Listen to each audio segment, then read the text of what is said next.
నిన్నటి నుంచి ఈ H1B మీద ఈ 100K ఫీజ్ మీద లాడ్ ఆఫ్ డౌట్స్ ప్యానిక్ ఉంది కదా.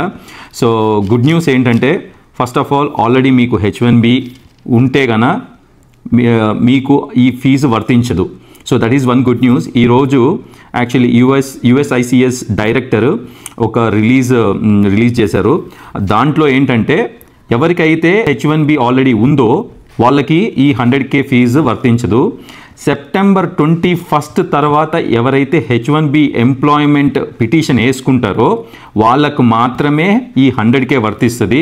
ఎవరైతే సెప్టెంబర్ 21 తర్వాత H1B పిటిషన్ వేసుకొని వాళ్ళు యుఎస్కి రావాలనుకుంటారో వాళ్ళకు మాత్రమే, ఆ కంపెనీ మాత్రమే వాళ్ళకి 100K ఫీజు యుఎస్ గవర్నమెంట్కి ఇవ్వాలి. So that is the clarity.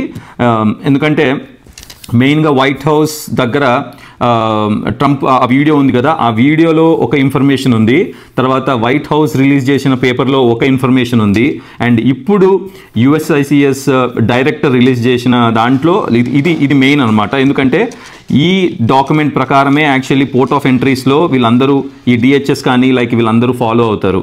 So this document is so important and ఇది చెప్పాలంటే it's a huge relief for so many H1B immigrants.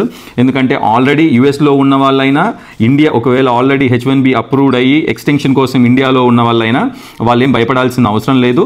Only September 21 తర్వాత ఎవరైతే పిటిషన్స్ అంటే కొత్త పిటిషన్స్ వేసుకుంటారో H1B మీద వాళ్ళు మాత్రమే 100K కట్టాలి యుఎస్ గవర్నమెంట్కి. That is the clarity. Okay, just chill, relax. ఎంత కంగారు పడిపోయారా జనం పాపం.